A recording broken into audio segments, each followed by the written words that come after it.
तो बच्चों, अभी हमने जो है इससे पहले दो मुतग़य्यरी ख़त्ती मसावत, दो मुतग़य्यरी हमज़ात मसावत, इनको हल करने का तरीक़ा सीखे। अब हम सवाल बनाने की कोशिश करेंगे। ऐसे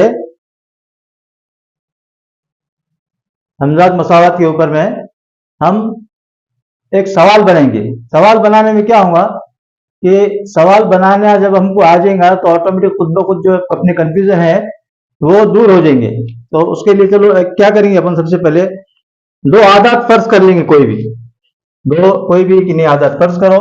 एक अदद है 8 और एक अदद है 4 है। तो इसमें क्या करते हैं, सबसे पहले दो आदात की जमा करते, 8 और 4 की, कितना होता 12। और फिर क्या करते, उनकी तफरीक करेंगे, यानी कि 8 में से 4 गए तो कितने बचे 4। अब सवाल कैसा बनेंगे हम, ये पहली शर्त है, ये दोनों की जमा करें हमने, यानी कि इसको क्या बोलते हैं मजमुआ, कि दो आदात का मजमुआ 12 है।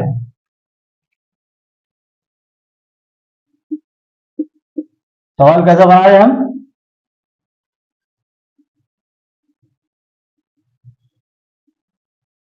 दो आदात का मजमुआ कितना है 12 है।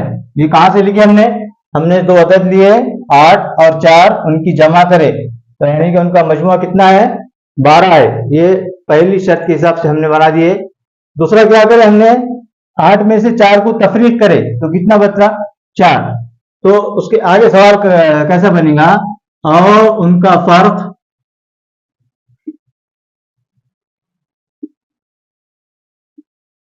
4 है।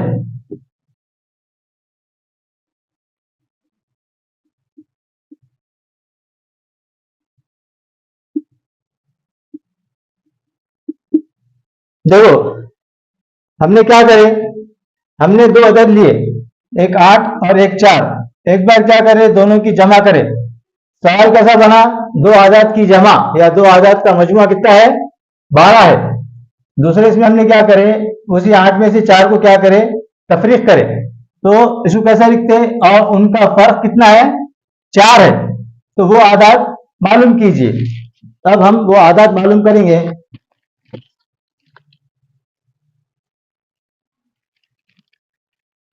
अब इस तरह के सवालात में जिसमें हमको शर्त दी हुई है, अपने हाथ से अपने हिसाब से हमको मसावत बनाना पड़ता। यहां लिखो हल।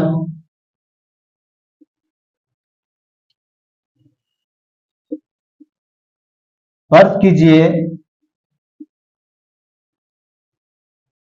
पहला अदद x है और दूसरा अदद y है।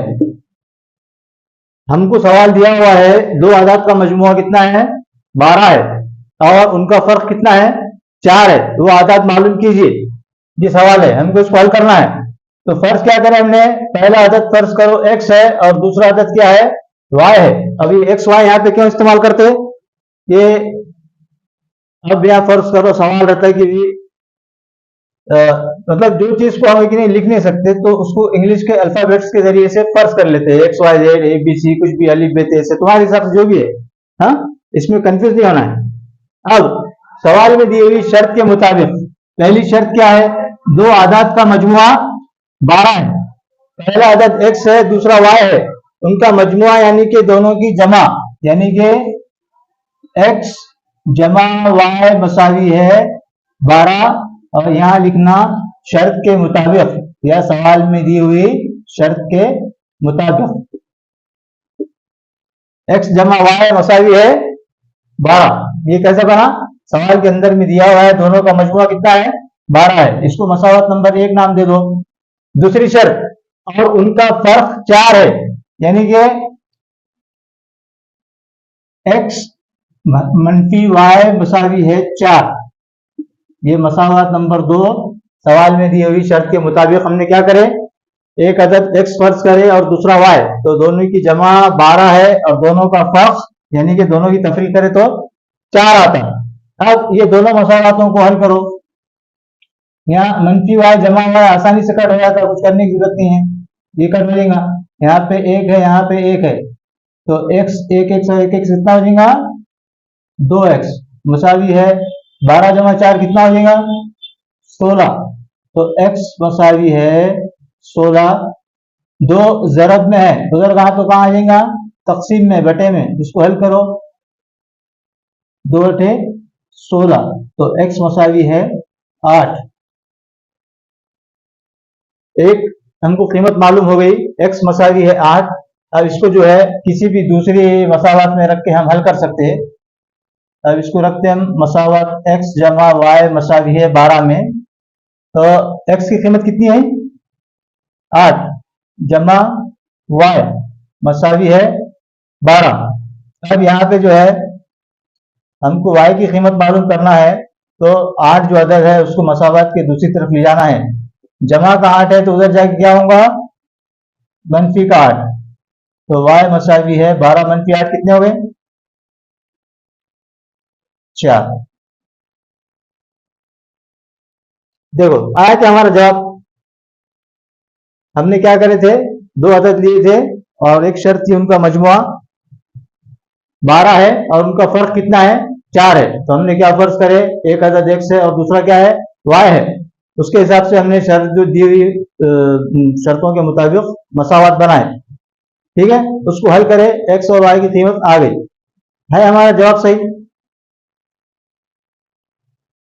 अभी इससे पहले हमने एक सवाल बनाकर उसको हल करने की कोशिश करे थे, तो मुझे लगता है आपको समझ में आया होगा। उसी तरह के सवालात एक एक सवाल जो है बनाकर आप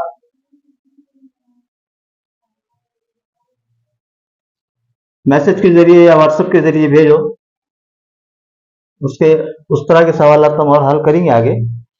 अब ये एक अलग सवाल है, देखो इबारती सवालात के अंदर में जब तक सवाल को पूरी तरह से नहीं समझेंगे हम उसको हल नहीं कर सकते, कतई नहीं कर सकते।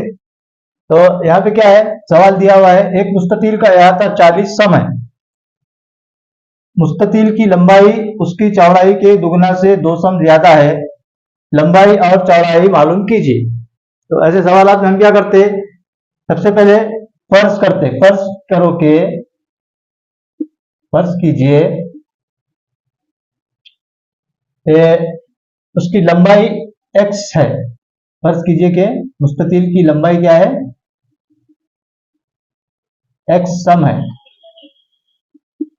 और चौड़ाई y सम है। क्या फर्ज करें हमने, मुस्ततील की लंबाई चौड़ाई के ताल्लुक से दिया हुआ है, तो लंबाई हमने x सम फर्ज करे और चौड़ाई हमने y सम फर्ज करे। अब ये सम जो है यहाँ पर इकाई है, उसकी यूनिट है, ये समझो मत समझो लेकिन सवाल के अंदर में लिखना नहीं भूलना, जवाब के अंदर भी लिखना। पैमाइश की इकाई की नहीं, सम सेंटीमीटर रहता है या मीटर आएगा या किलोमीटर आएगा, जो भी आएगा वो उसकी इकाई लिखना वहां पर। तो पहली शर्त के मुताबिक एक मुस्ततील का अहाता 40 सम है, तो मुस्ततील के अहाते का ज़ाब्ता हमको याद होना जरूरी है। क्या है मुस्ततील के अहाते का ज़ाब्ता, मुस्ततील के अहाते का ज़ाब्ता है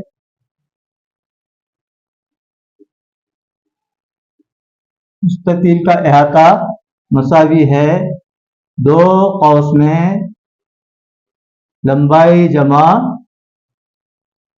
चौड़ाई, ये मुस्ततील के अहाते का ज़ाब्ता है। अब सवाल में जो हमको दिया हुआ है मुस्ततील का अहाता कितना है,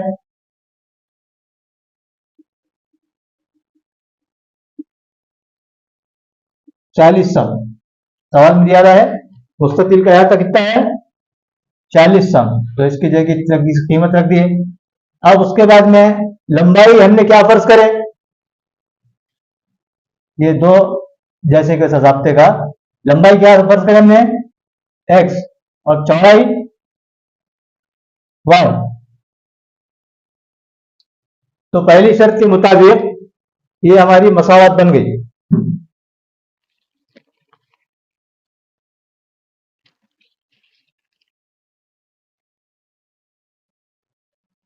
इसको मसावत नंबर 1 नाम दे दो। ये समझा कैसे बना? हमने जाब्ता लिखे मुस्ततिल के अहाते का, दोनों कौस में लंबाई जमा चौड़ाई मसावी है मुस्ततिल का अहाता, और सवाल के हिसाब से जो कीमत दी हुई हमने इसको रख दी। अब थोड़ा मुख्तसर करते हैं।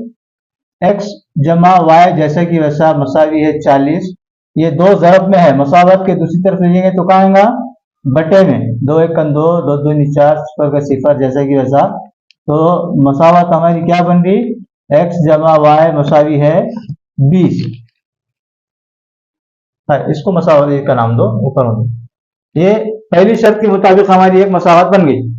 अब दूसरी शर्त क्या दी हुई है? मुस्ततिल की लंबाई उसकी चौड़ाई के दुगना से 2 सम ज्यादा है। मुस्ततिल की लंबाई मतलब x मसावी है दुगना से 2 सम ज्यादा चौड़ाई के, मतलब ये 2y जमा 2। ये सवाल के शर्त के हिसाब से मुस्ततिल की लंबाई उसकी चौड़ाई का दुगना बोले तो क्या हो जाएगा? 2y, उससे 2 ज्यादा बोले तो उसके अंदर में 2 जमा करे, यानी कि x मसावी है 2y जमा 2। अब इसको हम एक मसावत में ले लेते हैं। जमा का 2y मसावत के इस तरफ लाए तो क्या हो जाएगा? मनफी 2y मसावी है 0। इसको मसावत 2 का नाम दे दो। अब पहली और दूसरी मसावत को हम हल करेंगे। एक मसावत है x जमा वाई मसावी है 20, और दूसरी क्या है? x मनफी 2y मसावी है 2। अब दोनों मसावत में क्या करेंगे? हम जमा करेंगे। जमा करने पर, लेकिन उससे पहले हमको खारिज करना है। ये x x एक जैसे आदत है, अलामत लेकिन अलग है, तो ये मसावत को क्या कर रहे हैं? हम मनफी से ज़रब दे रहे हैं। तो यहाँ पे भी आ जाएगा मनफी, ये मनफी ज़रब मनफी जमा हो जाएगा, यहाँ पे मनफी आ जाएगा। ठीक है, जमा x मनफी x दोनों की 0 हो जाएंगी, कट कर दो उसको। जमा y और जमा 2y ये हो जाएगा 3y मसावी है 20 में से 2 गए तो कितने हो जाएंगे? 18। तो y मसावी है 18। अभी y की कीमत मालूम करना है, 3 ज़रब में है, तो मसावत की दूसरी तरफ गए तो किसमें आएगा? तकसीम में, बटे में। इसको हल करो, 3 1 3 3 6 18, तो y मसावी है 6।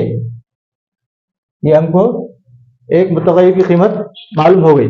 अब किसी भी मसावत के अंदर में इसको रख के x की कीमत मालूम कर लो। या x ये दिया है, x मसावी है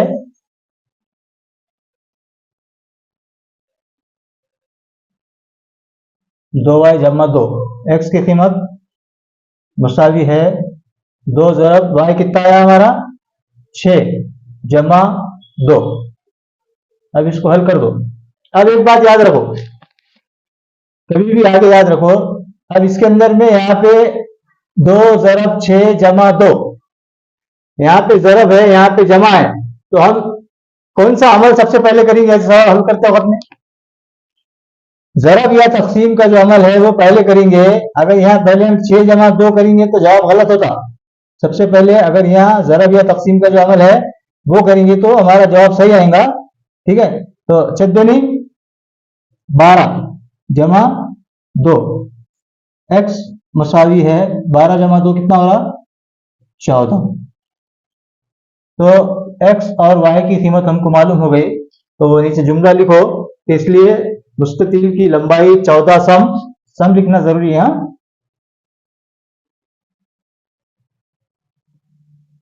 और चौड़ाई 6 सम है। ठीक है, इस तरह के सवाल हम आगे भी हल करेंगे। अभी होमवर्क में जो है अपने अभी जो सवाल बनाए थे 2 अदद का, उसी तरह का एक सवाल बना के जो है SMS करो कि 2 अदद लो, उनकी जमा करो और फिर उनकी तफरीक करो, और उससे जो है बनाओ सवाल कि 2 अदद का मजमुआ इतना है और उनका फर्क इतना है। देखो सवाल आप बनाना सीख जाएंगे ना तो तुम्हारा डर दिल से निकल जाएगा। इसके आगे इंशाल्लाह अगली वीडियो में हम देखेंगे ग्रामर का उसूल है और दूसरा जो तरीका है मसावत हल करने का। शुक्रिया। अभी जो सबसे गुजारिश है कि चैनल को जो है सब्सक्राइब करें, शेयर करें, और जो है कमेंट में कुछ जो भी है हमारी अपनी राय से आपको आगे करें। चलो अल्लाह हाफिज़।